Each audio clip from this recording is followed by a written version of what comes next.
Hello everyone, hope everybody's doing alright. Today we're going to start the first part in a multi-part series. I'm not entirely sure how many it will be, how long each one will be, or how long this will go for, but my goal is to help everybody understand some research that has been done on the effects and trauma and harm caused to children who are taken away from their parents, primary caregivers, just the people that they love and are used to. This is actual research.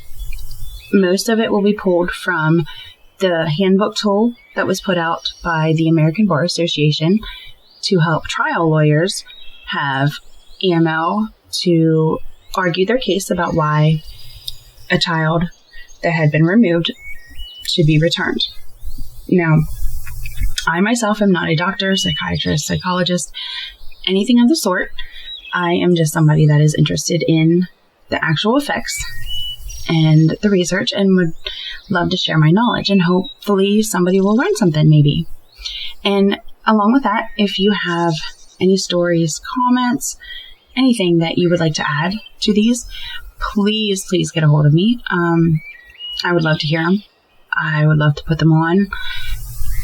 I myself was a child removed as I was younger. I was put in group homes and foster homes, and I'm not entirely sure when I'll be ready to share that story, only because there's a lot of things that my mom hasn't really heard or knew about, and I'm not entirely sure if I'm ready to see her face when she does find them all out just yet. I mean, eventually maybe, but I don't know. I'm in my late 30s and I still haven't entirely told everything that had happened. But, I would never pressure anybody to say their stories or anything like that, but you're more than welcome to if you are capable and are willing and wanting to, whether it be, you being removed or you've had your children removed, whether it be by something that was warranted, or if you feel totally just railroaded by the system. I've heard many of those stories and probably have some pretty good stories to tell as well. So what I want to do is just, like I said, dig into the research of it and the statistics and things that are proven that happen to kids when they are removed. Okay, so we're going to start off with the harm that is caused from removal. And the clinical research in that shows that children who are removed are overwhelmed with feelings of abandonment, rejection, worthlessness, guilt, and helplessness. Separation floods stress hormones throughout the child's brain and body, leading to difficulty sleeping, developmental regression, heart disease, hypertension, obesity, diabetes, and decreased longevity. Permanent architectural changes in the brain, including lower IQs, depression, more suicide attempts, and more problems with alcohol abuse and gambling. Children generally suffer worse outcomes when removed than if they have been allowed to remain in marginal homes. Basically, homes that aren't quite up to par, but aren't exactly horrid either. In studies of similarly situated children, those with social services involvement facing possible removal, children who were in fact removed compared to those remaining at home have 2 to 3 times higher delinquency rates, have higher teen birth rates, have lower earnings as adults, are 2 to 3 times more likely to enter the criminal justice system as adults, are twice as likely to have learning disabilities and developmental delays, are 6 times more likely to have behavioral problems as adults, are more likely to have substance-related disorders, psychotic or bipolar disorders, and depression and anxiety disorders. As adults, have arrest rates 2 to 3 times higher and are more likely to have criminal convictions for violent offenses. Studies of youth and children who have experienced maltreatment found that maltreated youth who are placed in out-of-home care had a higher risk of criminal behavior, as both juveniles and adults, compared to maltreated youth who remain at home. Children who experience out-of-home placement due to maltreatment have an over 1.5 times higher risk of mortality between the ages of 20 and 56 compared to children who experience maltreatment but remain at home. Studies examining the outcomes for individuals placed in foster care as children found that more than half of the individuals in one of the studies had clinical levels of at least one mental health problem, and 20% of the individuals in that study had 3 or more mental health problems, both of which are substantially higher than those of the general population in the same age range as the sample. Foster children who have been shown to have higher rates of health problems than other poor children receiving Medicaid. 68% of the studied children had not been vaccinated for mumps, 36% had not received vaccination for measles, and 23% had not received protection from diphtheria, tetanus, and pertussis. An estimated 12% received no routine health care. 34% received no immunizations, and 32% had at least some identified health needs that were not met. Foster children experienced poor sexual health outcomes, engage in sexual behavior at a younger age, and are more likely to engage in riskier sexual behavior than their peers in the general population. Post-traumatic stress disorder rates for the individuals in one of the studies was up to twice as high as for U.S. war veterans. Completion rates for post-secondary education among foster care alumni were dramatically lower than the general population. So, basically this is saying that kids that are removed have more mental health problems. They just not as good in society. And it's not saying that every single one,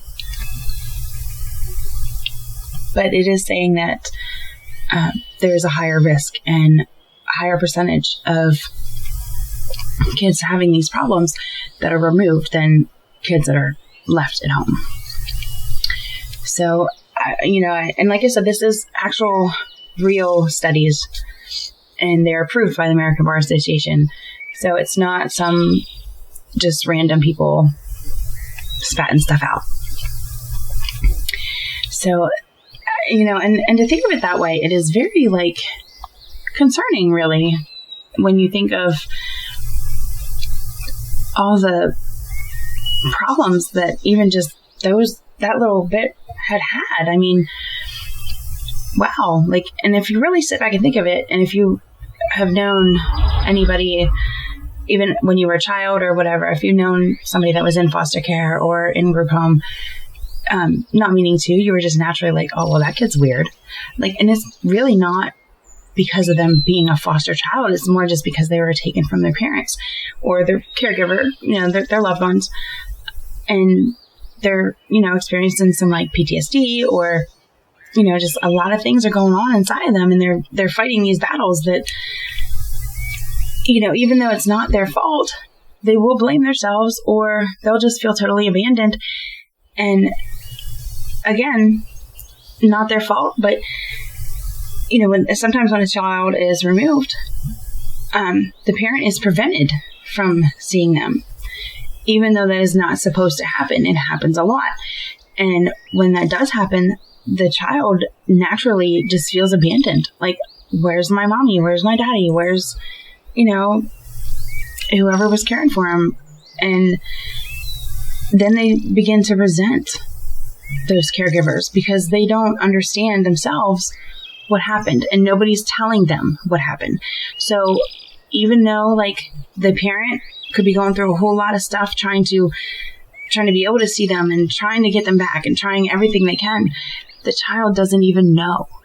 So then the child sits there and is angry at their parent because they think they just left them, that they don't want them. And so they start what did I do so wrong? How could I be so bad that they don't want me? Or, and it's all because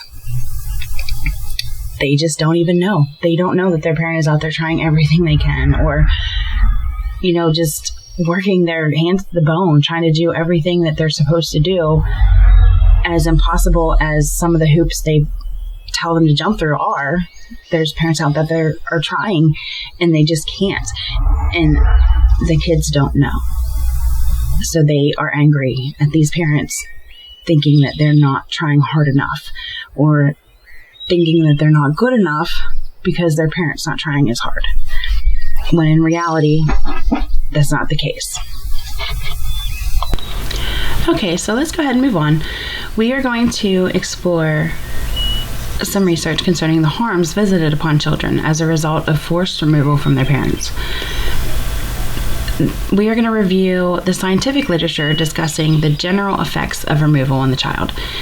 As these resources indicate, the short and long-term effects on the child's mental and physical well-being are often devastating. Separation can also result in delays in cognitive development. Further, the child may suffer physical harm that is manifested as a result of stress-induced releases of hormones that impact brain and organ function. Yeah, scary, right? Like, it's actually harming them, physically, literally harming them. So, I mean, it's not something to be taken lightly. And sometimes I feel like kids are removed for, like, the minorest things. And then you see other kids that should probably be removed for their own safety, and they're not. Okay, so let's see. So we're going to go ahead and dive into the scientific research of it. Now, a lot of this came from, I don't know if y'all remember the separation of the families at the border in 2018, but there's an article here about it, about the effects on those children and families. The article details the harm that can result from the monsoon of stress hormones flooding the brain and body, noting potential increased risks of developing heart disease, diabetes, and even certain forms of cancer. Quoting Carmen Rosa Norona, sorry if I said that wrong. She's a child trauma clinical services and training lead of Boston Medical Center's Child Witness to Violence Project. The article states that even when children are in the care of parents who may not be able to meet their needs, they still organize their behaviors and thinking around these relationships and go to great lengths to maintain them. So, like I kind of touched on before, that even if it's not the greatest home, that's still home, and that's still their family, and that's where they want to be. So, I mean, the heart wants what the heart wants, right? So naturally, taking them away gave them issues. So, yeah. So Sarah Guidarzi, again, not sure if I'm saying that right, sorry. Separating families may cause lifelong health damage. It was Scientific American from June of 2018. This article documents the potential long-term effects of family separation on children. The article includes an interview with Alan Shapiro, assistant clinical professor of pediatrics at Albert Einstein College of Medicine, in which he examines the various acute and long-term harms caused by family separation. According to Shapiro, separation can impact children in various ways, including developmental regression, difficulty sleeping, depression, and acute stress.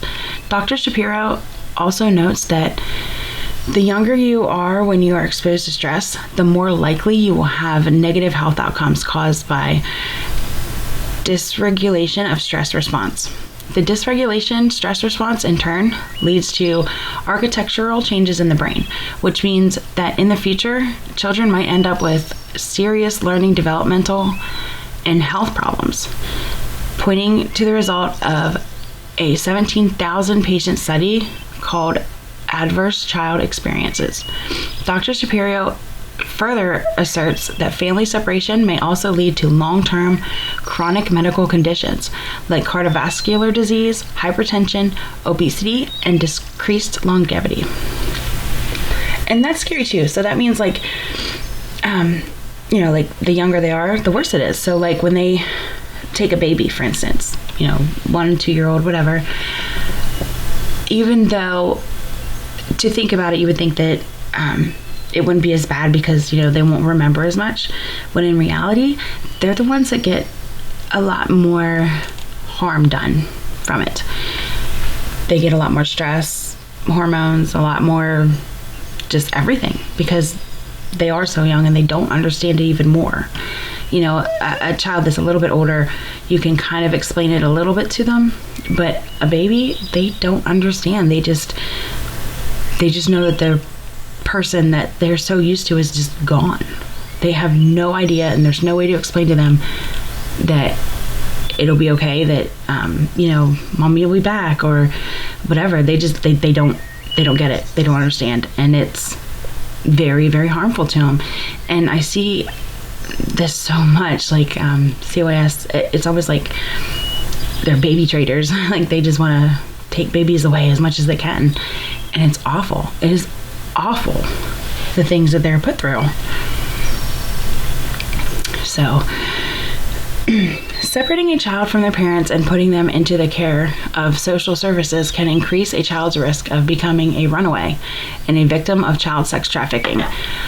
Of the nearly 25,000 runaways reported to NCMEC in 2017, which is the National Center for Missing and Exploited Children, 1 in 7 were likely victims of child sex trafficking. Of those, 88% were in the care of social services when they went missing. That's a pretty big number. So, yeah, that's a very, very big number, percentage-wise. Wow. That's wow.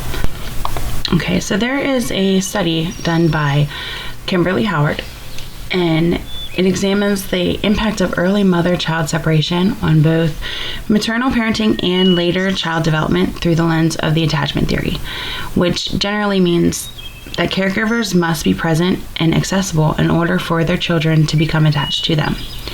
The study defines separation broadly as any separation from the mother that lasts 1 week or more within the child's first 2 years of life. The study concludes that any such separation, even those occurring for innocuous reasons, can result in distress for a young child who lacks the cognitive ability to understand the continuity of maternal availability. The study's findings were based on observations of 2,080 predominantly poor families collected over a period of 5 years.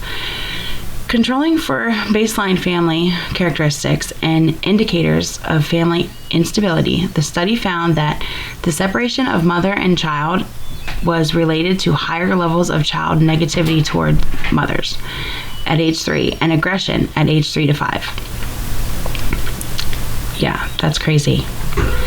So, yeah, under 2, any kind of separation is not good at all. So I guess we're going to move on again. We're going to go to the harmful consequences of separating families at the U.S. border.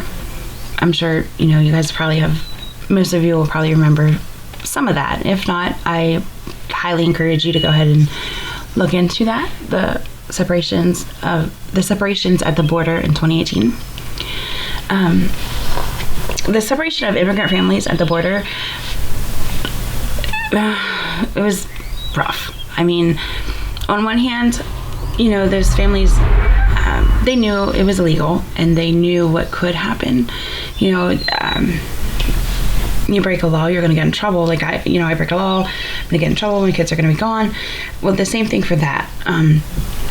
But in the same sense, those poor children, I mean, it was just crazy what those kids had to go through. Oh my gosh. I mean, they got a lot of research out of it, I guess, but it was still horrible, like absolutely horrible. So, the research concerning the effects of the removal of these children, relying on comprehensive studies by the National Academies of Sciences, Engineering, and Medicine, the statement asserts that family separation jeopardizes the short and long-term health and well-being of the children involved.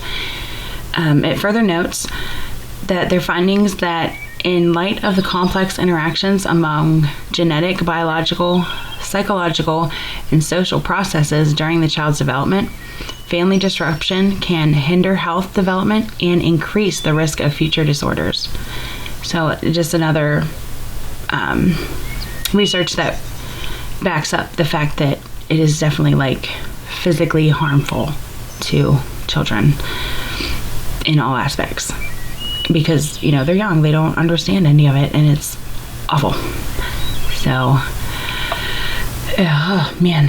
Okay, so Nova PBS official inside the brains of children separated from parents, that was actually put in on YouTube in June of 2018.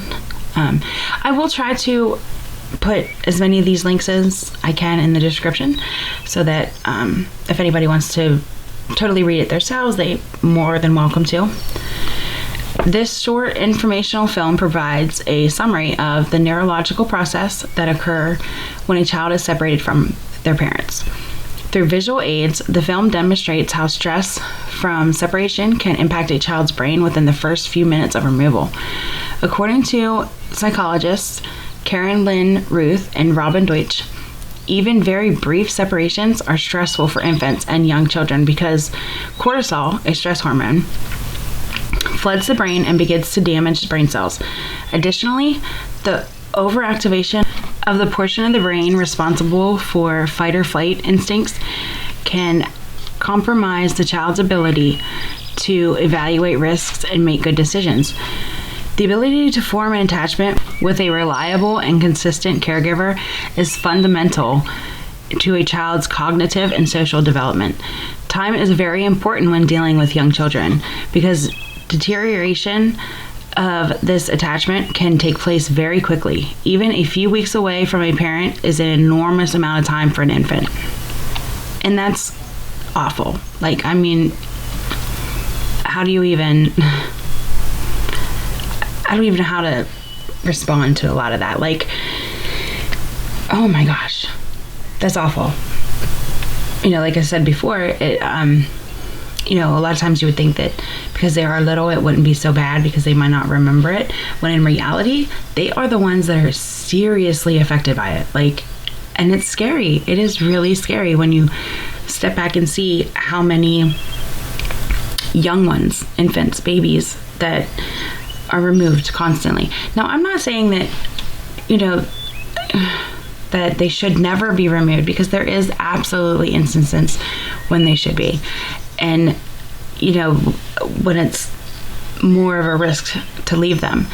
But in my opinion, I feel like they should be more mindful of how quickly they are to remove, or even, when they give CYS, for instance, CPS, whatever they call it in your area, when they have the reports and then they decide that they need to do these safety plans, that the certain parent, whatever, is not allowed alone with the child.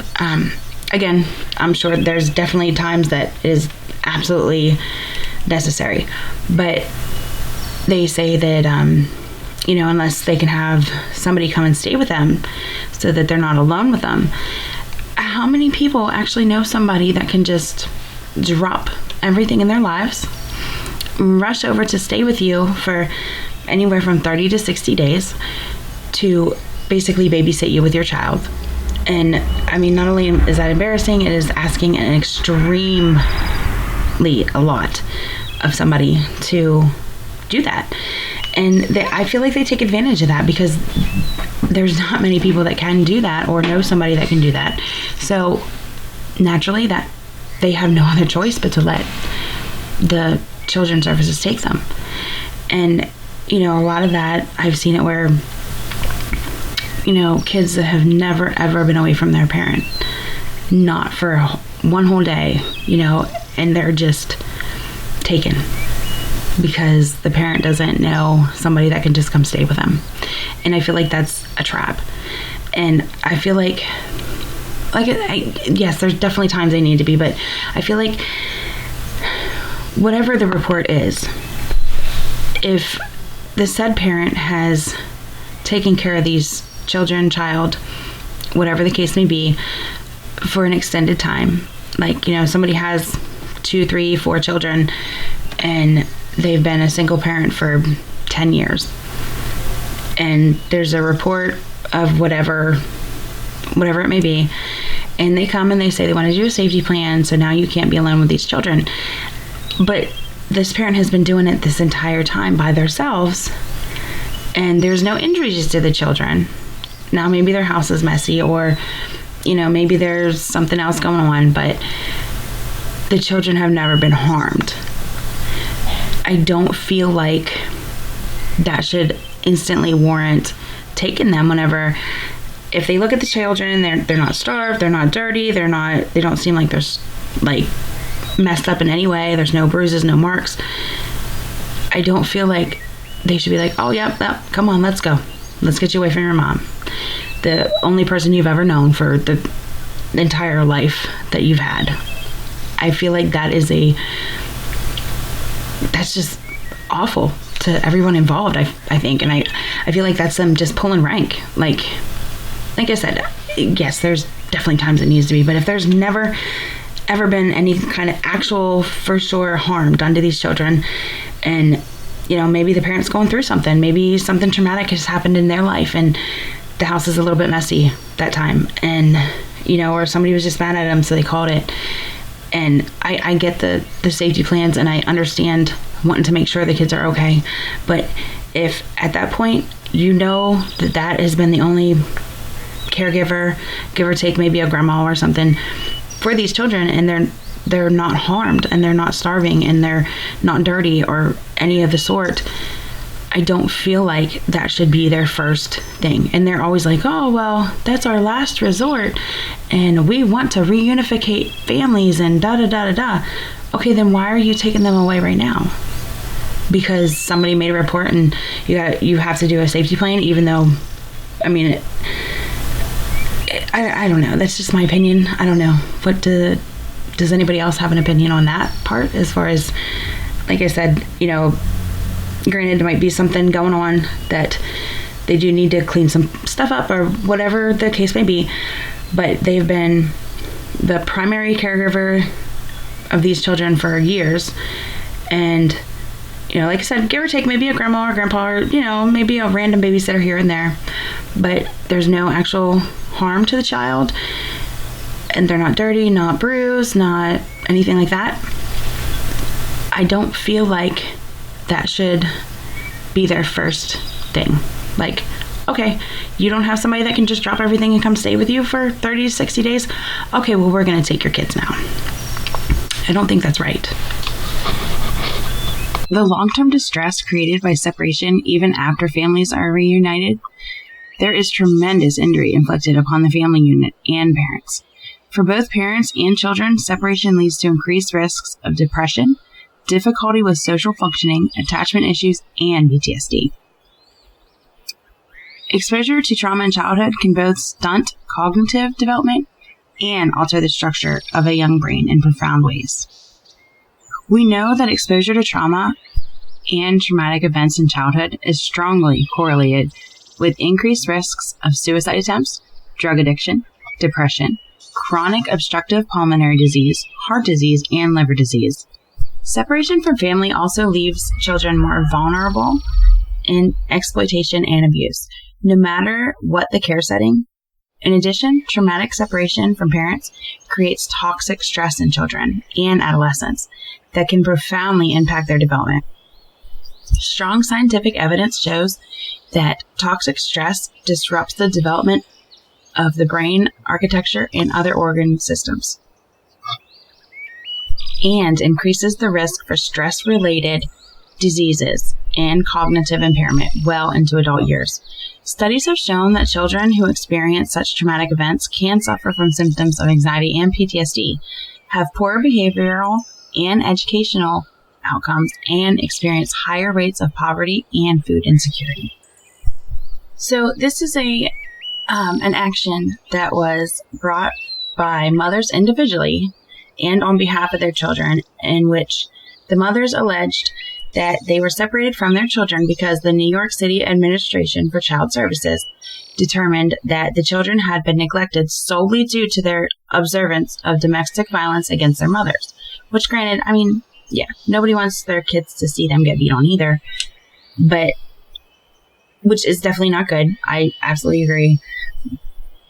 But from what this is insinuating, I'm assuming that means the children weren't being abused. However, I mean, it is still, that's a double-edged sword there. Like, they really shouldn't see their mother go through that either. But, so we'll just get into that then. The plaintiffs alleged that the continuity of that attachment is essential to a child's natural development. Experts testified that removal of the children from parents results in fear and anxiety, diminished sense of stability and self, despair accompanied by hyper-vigilant looking, waiting, and hoping for parents' return, and heightened sense of self-blame. The experts also noted that another serious implication of removal is that it introduces children to the foster system, which can be much more dangerous and debilitating than the home situation. Such dangers include risks of additional exposure to domestic violence, increased risk of abuse and child fatality, lack of adequate medical care, and disruption of contact with community, school, and siblings. On appeal, the Second Circuit held that the district court had not abused its discretion in concluding that in some instances, removals based solely on the child's exposure to domestic violence suffered by mother may raise serious questions of federal constitutional law.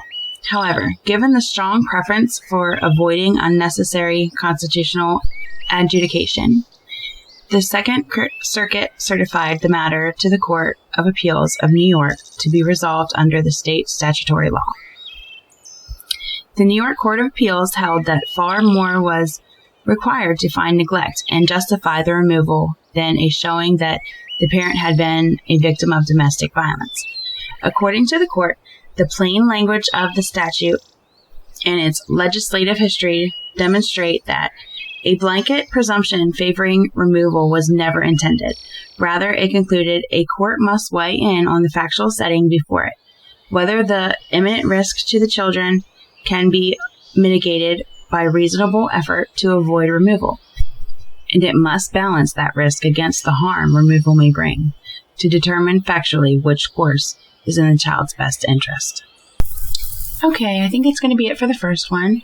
Hopefully somebody, or hopefully many people, have learned something or got a little bit more insight into what happens to children when they are taken from their primary caregiver. And I just really want to stress that I am not saying that no child should ever be removed, because obviously there is instances when they should. But I feel like it shouldn't be taken as lightly or happen as quickly as it usually does. Again, please, anybody with any stories, comments, anything, please reach out to me. And I will be happy to tell your story, or we can figure something out if you want to actually tell it yourself and be on, or however you want to do it, we can figure something out. I am open to anything. So, and I know that this is the first video in this series as well as on this channel, but please don't hesitate to like, comment, subscribe. Let's get this channel started.